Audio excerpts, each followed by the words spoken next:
think of the zodiac, resurrection, or ancient cosmology, it's easy to relegate them to myth or metaphor, stories of another time, another people. But what if those ancient codes weren't just stories, listeners? What if they were living blueprints quietly shaping the way we think, feel, and move through life today? Welcome back, listeners, to Cosmic Confluence. And for this conversation, I am sitting down today with Reginald Martin, who is a spiritual architect and creator of Kametaphysics, to explore how ancient Kemetic science meets modern psychology and how cosmology is not something out there in the stars, but something that already is alive inside us. So, this isn't about dogma or belief. It's about uncovering the hidden scripts that govern our worth, our fear, our power, and our capacity to resurrect our truest identity. So, Reginald, welcome to the show, and I'm really, really honored to have you here with us. Sana, thank you for having me here. And your introduction and the way that you explained that was so powerful and beautiful. So thank you for that. That sets a great stage for us. Thank you, Reginald, for your kind words. To begin with, let's try to understand cosmology in modern life. So, your work suggests that ancient cosmology isn't symbolic; it is structural. So, even if people don't believe in astrology or religion, you say they are still living out these archetypes. So, can you share how something like the zodiac or the resurrection cycle actually shows up in everyday lives today? Yeah, so absolutely. And a lot of times we do get locked into the dogma and we don't realize what these ancient the foundation of these ancient of these ideas that we know today, you know. So just the idea of the sun itself, that was the original knowledge and information, and the sun was used as a metaphor for us. So that's what really religion is built on, and a lot of people don't realize it. But the sun and the sun and the son, they become a play on words.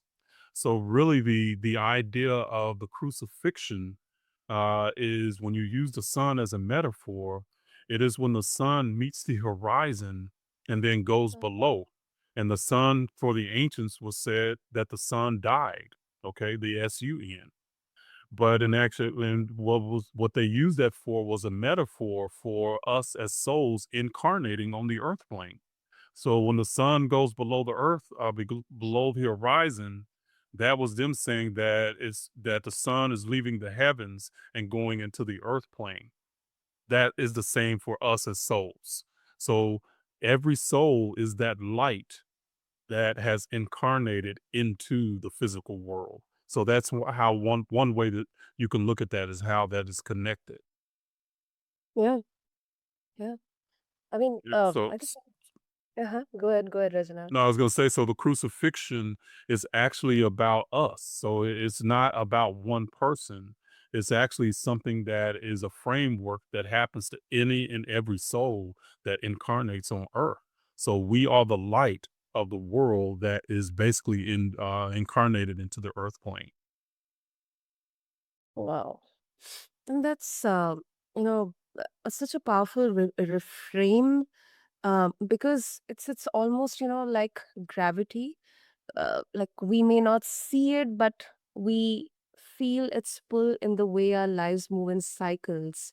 Um, and Yes. and uh, and I don't know. I'm not sure whether everybody will agree with this or not. But often we are not told about these uh, powerful observations or the inner cycles within us. How we are the Yes. light reincarnated as physical beings on this planet. I think this is something that is not usually there, discussed, or preached about. No, it's not. And a lot of times, I think a lot of people just, we've been so indoctrinated that one, we never go into studying these ideas. But what I found with studying these sauna is that the what the truth of them, the ancient truth of them, is so much more powerful than what we've been given as religion. Because a lot of times, what we're taught is that to actually incarnate into the physical is a curse, that we're born sinners, and that creates a frame that ends up being something that injures all of us on some level. It makes us feel unworthy, just it creates a whole idea of there's something broken and that we need to be fixed. And the fix was, of course, the cure that they gave us was the idea that we could accept a savior. But all of those things make us end up being beholden to or dependent on something outside ourselves or some power outside of ourselves in order to make things right. That ends up injuring us as a whole. True, true, true. I mean, I think this definitely, calls for an intersection between um, having that hope as well as taking actions as well, so that we do not lose our own identity in the process. Oh, absolutely. Absolutely. And I think that that's one of the things that I do, son, is I help people that are transitioning from these dogmatic beliefs to becoming more spiritual, and it's when they're deconstructing from these dogmatic limiting beliefs. And it is when you're in that belief system, it is an identity. It is part of who you are. And when you lose that, you can feel like you're just unmoored. You can feel like you're not connected, or you don't know which way is up and which way is down once you disconnect from that. But the what I teach and how I position these ideas is that it helps you to reconstruct from a to a new identity. So instead of being thought of as a born sinner, in the ancient context, you are an aspect of God that's incarnated into the earth plane to learn how to become. Okay. Yeah. Yeah. True. And you know, uh, religion is something that is very, very sensitive. I mean, there's sometimes almost fear in kind of expressing our deepest, most truest feelings out there. So Yes. have you kind of encountered any skepticism around this, or any kind of you know uh, contradictions from people with with conventional belief systems, saying that this is just a mere coincidence, there's nothing Yeah. Would big. would you consider death threats a s- some resistance? I didn't expect that. I didn't expect that. Oh my goodness. So Yeah. yeah, so I've actually had people online that make death threats towards me. So yeah, I've had some resistance, but these are people, again, they're so indoctrinated a lot of times they're not even open to listening to the ideas. But once people do open to the ideas, Sana, they see the truth in them and the power in them and how it can empower them. But when people choose to remain indoctrinated, I don't try to change those people's minds. That's not what I'm here for. What I feel like I'm here for is to help the people who are already stepping out, that they've already begun to question, and they need a safe space in order to do that. Absolutely. I think curiosity and asking the right questions is what sustains humanity. That's what I believe. Yeah. I mean, reasoning, that is something, a gift which has been given to us. And it's kind of a superpower that we should definitely utilize. Oh, absolutely. And seeing that's the way the ancients looked at it, was that being born and being incarnated was a gift, because you get to exercise. And the way I like to say this is that we are all seeds of the infinite, learning how to expand into our infinite selves. You know? That's the way the ancients looked at it. So it wasn't a curse. It wasn't you had a fall or anything like that. You chose, all of us chose to be here. And when you're talking about astrology, all that is about is the energies that are coalescing when you are born that really imprints a signature on your being. So Yep. it's very all of it is very powerful. I love that. I love that. And Reginald, you were explaining, before we started the show, very beautifully you explained about the cycles, the cosmic cycles, along with our soul cycles. Um, I, Mhm. I I would love our listeners to hear about that. So, although we do have less time, but I would really love to have you, give a glimpse into that Sure, for. sure. Do you want me to share that that screen or Please go ahead. Go ahead. okay, yeah, I can share that with them and just show them what the ancient cycles were and what they meant. So can you see that screen now? Okay. Yeah. So what I'm showing here is a diagram of how the ancients used. So this is how astrology and the soul are connected in the ancient ways of thinking. So what we're looking at here is just a wheel that's showing the cycle of the sun, okay? And each cycle is connected to uh, a a normal holiday that we all know, okay?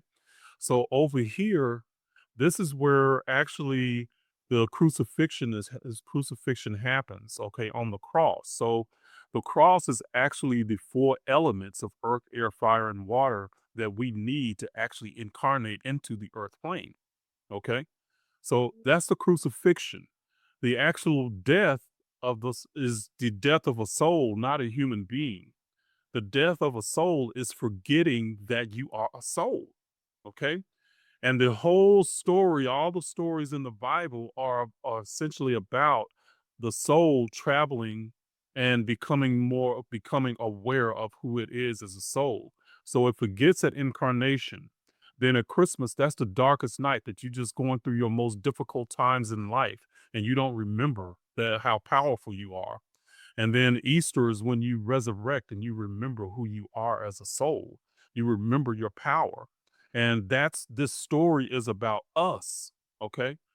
Not some miracle person. These are frameworks that the ancients were giving us to remember, to help us remember who we are and what the journey is like. Hmm. Wow. So it's like the seasons of cycle. Sorry, the cycle of seasons and then the soul cycle as well. Like these are. Yes, we are nature and nature is us. That's the way the ancients looked at it. We're all nature connected. And how I like to explain this, Sana, is like you can think of the way the ancients thought of God as if God was a sea of consciousness. Then we are all drops in that sea. Okay? So in order to make up a sea, you have to have a multitude of drops. But that sea is also in every drop. So in that way, we're connected to nature, and nature is us, and we are nature. So this is how the sun becomes a metaphor for our journey as the spark of the creator incarnating into the earth plane. The astrology and all of that stuff is connected to all of this. Yeah, this is a beauty. This is a beauty. Yeah, and I It's mean, it's extremely powerful. yeah, I mean, rationally it makes a lot of sense. I mean, if we look at this from a very logical or rational perspective, also, I mean, this is so much like each individual experiences this personally. And Yes. It makes more sense than the story that we've been given through religion. mm, It makes a lot more sense. yeah, It's more logical. yeah, this is wonderful. This is wonderful. I'm hearing your gears turning over there, Sana. Oh, and one you also say that like if ancient cosmology teaches us anything, like as you have shown, um and then ancient cosmology, it's like cycles, death, rebirth, resurrection. So Yes. now let's look at the way forward. How can how can listeners begin honoring our own cycles today? Especially when breakdown feels like failure, like, we don't have any way out in there. There is no light. It's just darkness. Yeah. Yeah. Yeah, and that's something again, Sana, that's a natural cycle that many of us go through, you know. And if you're like anyone that I know, then you've had those cycles, but you've come through them, right? Yeah, yeah, that's Yeah. right. So when you come through them, you also come through them wiser. You learn something from having gone through that difficulty. And what usually ends up happening is that you start to reconcile the difficulties that you had to where it ends up bringing some level of inner peace for yourself, right? Mm, So that's really what this journey is about. It's about because a lot of times people teach in terms of trying to bypass their emotions, they're trying to bypass the pain, they're doing all of that. But the peace comes in the paradox. The peace comes when you can hold both within you and reconcile that energy to where it becomes balanced. And it's what I call paradoxical heka, is where it is the idea of vibration and sound being able to reconcile your energetic field to where you become peaceful and you move through your life peaceful. But it is at an energetic level, not just an emotional level or a physical level. Because what sickness is, what chronic illness is blocks in your energy field, you know? So when you have some type of chronic illness, it is some type of a block that you have let that has been imbalanced or unbalanced for a long period of time. And then when you can balance them, the body and the mind and the spirit reconciles it, and it can push that negative energy out, so to speak. But you don't hate the sickness, you recognize it for the signal that it's giving you, that something needs to change. mm, that makes so much sense, Regina. That makes so much sense. I think, yeah, is because it's such a relief, that falling apart, whether it's physically, emotionally, or spiritually, it's not a proof of failure, but it's part of becoming. It's like that odd battle, Yes. and then you get to your spring, and then you become that fire. So Yes. Yes, you put it beautifully when you said it's part of becoming, because the way that we've been taught to look at it, and again, it's that old frame of we're born sinners or we're cursed. We're taught to look at it as we might be being punished.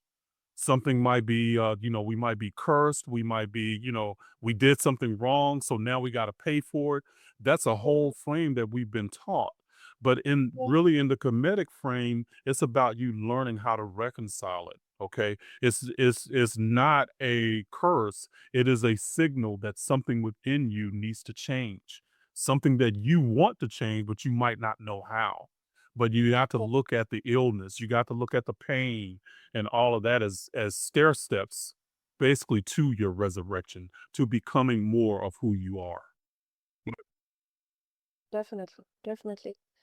Oh my goodness, Reginald. This was, I think, this is such a beautiful reclamation, and a calling towards becoming more and more human, um, and also inviting to be more curious. So, if our listeners they would like to connect with you, what would be the best way?